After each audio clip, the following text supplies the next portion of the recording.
O sea, estamos en una crisis, en una debacle en donde todos los sistemas naturales basados en la tierra, el aire, el fuego, están en crisis de una manera u otra, ¿no? Porque los suelos se están erosionando, agotando, los ecosistemas están devastados, dañados, entonces el aire no se purifica, el ciclo del aire, digamos así, todos los ciclos, digamos así, bueno, de lo que tienen que ver con la naturaleza, aire, agua, tierra, están amenazados por la entrada del mercado, de los intereses capitalistas para convertirlos de alguna manera en formas de ganancia. Siempre lo ha hecho, el capitalismo se basa en la explotación de la naturaleza para conseguir ganancias, ¿no? Y en el trabajo, claro, la explotación de la naturaleza y el trabajo. Pero ahora se ha hecho de forma tan desmedida que han realmente la conjugación de grandes, enormes empresas como nunca lo ha habido, que han globalizado el problema, junto a tecnologías sumamente poderosas, que van desde la industrialización de la agricultura, digamos, a la nanotecnología, a la biotecnología, a la modificación de los códigos genéticos. Entonces, y también las grandes ciudades han producido enorme cantidad de contaminación, digamos, ¿no? Y han chupado, digamos así, recursos de todos los alrededores. Y a su vez que la gente no se puede quedar viviendo en el campo y tiene que emigrar a las ciudades y engrosa más ese fenómeno. O sea, si no estuvieran estos grandes mercados no sería posible hacer especulación con alimentos. De hecho, la especulación, por ejemplo, con los alimentos es algo nuevo, es algo que empezó a partir de la crisis alimentaria del 2007. Prácticamente antes había muy pocos granos que estaban en el mercado mundial de tal manera que se podía especular con ellos. Son las grandes commodities, ¿no? O sea, los cereales, algunos como el café y otros así.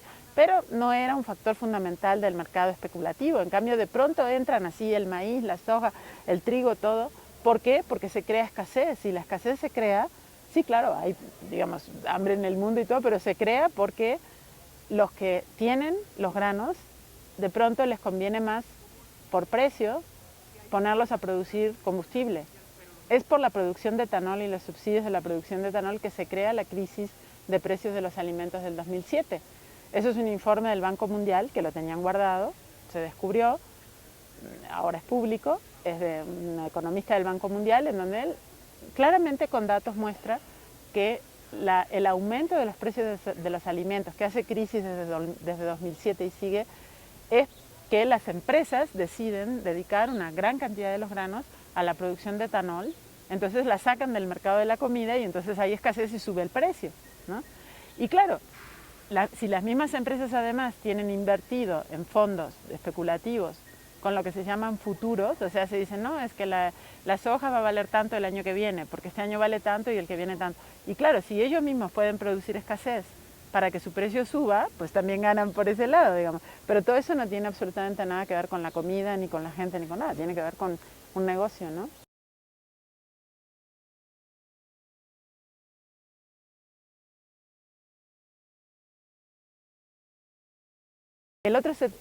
Toda esta cadena industrial solo alimenta al 30% de la población mundial, sobre todo la que está en ciudades. No es que solo produzcan el 30%. Por ejemplo, la agricultura producen bastante más del 30%, pero más o menos entre el 30 y el 40%, del 33 al 40%, datos de la FAO, de Naciones Unidas, de la agricultura industrial se desperdicia la comida. Porque, bueno, porque se pudre, porque la tiran, porque no se vende, porque etcétera. Es un porcentaje altísimo, o sea, 40%, ¿no?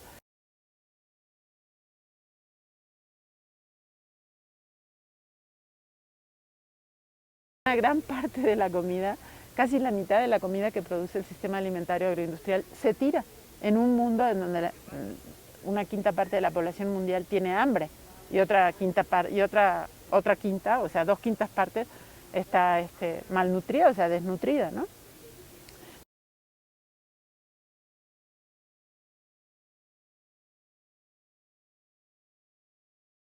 El dato positivo, así lo que a uno le entusiasma es que el resto lo siguen produciendo campesinos, pequeños agricultores familiares, indígenas, o sea, comunidades indígenas, recolectores, que son muchísimos recolectores, por ejemplo, de cosas naturales, cazadores, recolectores, es como el 15% de la comida que se consume, o sea que es bastante. Bueno, esto, digo, uno piensa, cuando piensa cazadores y recolectores parece algo del pasado, pero las personas que van, que recolectan hongos, que no sé qué, la pesca artesanal es como del 5 al 10%, y un dato muy sorprendente, que mucha gente tampoco sabe, es que de toda la comida que se come en el mundo, más o menos del 10 al 15, algunos, como el Programa de Naciones Unidas para el Desarrollo, dicen hasta el 20, lo producen las huertas urbanas.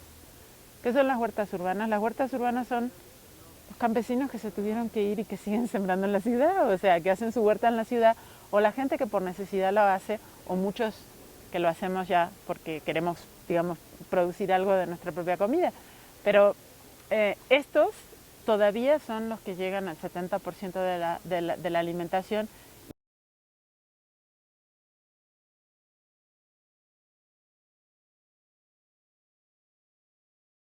El buen dato es que todavía tenemos todo eso y eso es lo que está en disputa.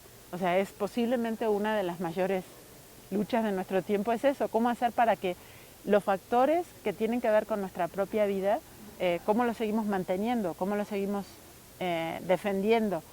Porque 30%, ya mirado del otro lado, es muchísimo. Y sobre todo que esto ha sucedido en los últimos 30 años.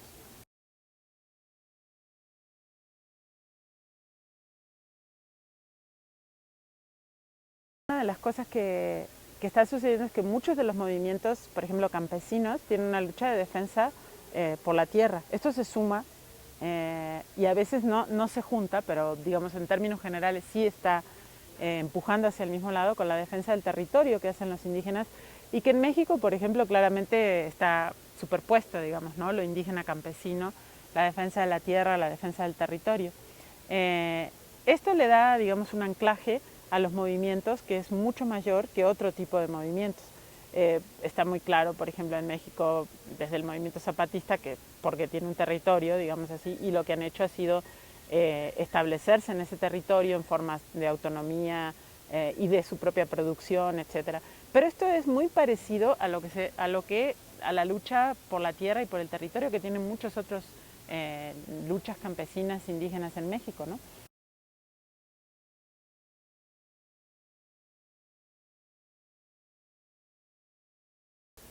Que es otra cosa interesante, que se juntan los campesinos europeos con los campesinos de África, con los campesinos de Asia, de América Latina, y se dan cuenta que tienen puntos comunes, que es eso, son los que defienden la vida campesina. La vida campesina que de alguna manera está como en el origen de todo lo que es la civilización moderna en el mejor sentido, digamos así, ¿no? O sea, la civilización que luego se asienta, etcétera, que parte a partir de la agricultura, pero que en la vida campesina además tiene la reivindicación de la propia producción de la comida, pero además es como son culturas diversas, en cada lugar son diversas, no pretendo decir que hay una sola, pero que a su vez tienen la característica esa que es el afincamiento, digamos así, con la tierra, el respeto a la naturaleza, no como una posición política, sino como el respeto a la naturaleza, porque la naturaleza es parte, son realmente lo que Joan Martínez de Alier les llama la gente del ecosistema, o sea, son los que realmente están y trabajan junto con eso, que es una de las razones por qué la contaminación, el desperdicio y todo en las economías campesinas es mucho menor, ¿no? Pero también, por ejemplo, son los que conservan la diversidad, o sea, los indígenas, los habitantes de los bosques, todos estos que son los que producen la comida en el mundo, son los que producen la diversidad y no es una posición ideológica, no es su posición política, vamos a hacer diversidad. Lo hacen porque tiene que ver con su forma de vida, o sea, de producir muchas variedades de maíz para que unas aguantan la sequía, otras aguantan más lluvia, otras más frío, otras más seca, otras más rápido, otras son mejores para hacer tortillas, otras son mejores para guardar, ¿no? Otras resisten más porque viene alguna plaga. La cosa es que manejan una cantidad de variedades por gusto, o sea que es una razón muy importante, porque algunas tienen como que llenan más y ellos lo saben, aunque lo dicen así, porque satisfacen más y luego miras el contenido y claro, es maíz que tiene mayor contenido, por ejemplo, de proteínas y eso. Entonces, todo eso forma un conjunto de un conocimiento tan increíblemente complejo y sofisticado y que además no es apropiable, o sea, no se puede ni reducir ni tampoco vender o patentar porque es un conocimiento colectivo. Así son los 10.000 años de agricultura, hasta ahora en donde estamos ante esto, que es toda esta amenaza, digamos así. Por eso las amenazas desde las semillas también son una amenaza al territorio, porque es como quitarle, digamos así, uno de los elementos centrales, que no está separado del otro, va como todo eso, ¿no? Entonces, yo creo que estos movimientos que están basados en el territorio tienen una importancia fundamental, no solo por el hecho de que estén en el territorio y la tierra y que sea algo que los afinca, sino además porque tienen todas estas otras características de la comunidad, de la autonomía, de la discusión en asamblea, de la gestión común, ¿no? Que son elementos que realmente son los que necesitamos para cualquier visión de futuro que tengamos y sobre todo que cualquier visión de futuro para salir de la debacle ambiental, social y de injusticia en que estamos va a tener que ser diversa.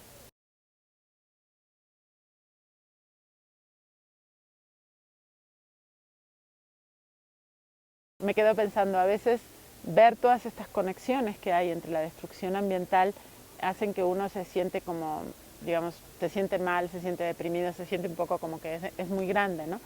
Y en realidad, la verdad es que, como hablábamos antes, todavía sigue siendo, no solo somos la mayoría de los que queremos otra cosa y hacemos otra cosa, sino que además sigue habiendo mucho de la gente que sigue tercamente estando en el campo, negándose a participar en esos sistemas.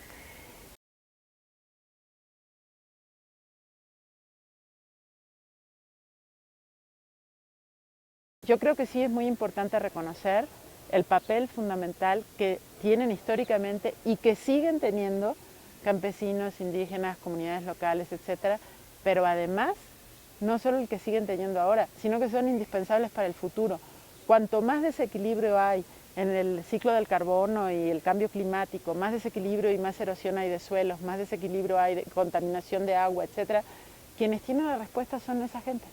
O sea, primero porque sabrían cómo hacerlo a nivel de su localidad, de su región, y ese tipo de conocimiento, que es el que siempre se ha manejado, es el que necesitamos ahora. Entonces, por ejemplo, a mí me gusta mucho el ejemplo de la Asamblea Nacional de Afectados Ambientales, porque esa es una asamblea que surge a partir de luchas de devastación ambiental con la gente que está afectada, muchas veces en situaciones dramáticas, trágicas, ¿no? Pero toda esta gente que sufre esos dramatismos, por ejemplo, de contaminación y que se enferman y que sufren cánceres y que se le mueren los hijos o los abuelos o ellos mismos, o que sufren represión por una mina o que les ponen una represa y los desplan, toda esta gente además tiene una alternativa, ellos saben cómo harían que no fuera eso. Incluso tienen alternativas para decir cómo harían, por ejemplo, si decir, no, es que acá lo que se necesita es una represa para sacar energía. Si tú vas a esas luchas, en general la gente ya tiene propuestas de cómo sustituir, de cómo tener energía o cómo no gastar tanta energía. Entonces lo que quiero decir es que son formas de conocimiento que es lo que necesitamos, no solo para ahora, para resistir, sino también para el futuro. O sea, sin eso no vamos a tener futuro. Entonces es muy importante que lo sepamos, que lo apoyemos y entonces que la resistencia sea también una forma de afirmación, no solo de resistir, sino también de lo que existe, que necesitamos seguir teniendo, ¿no?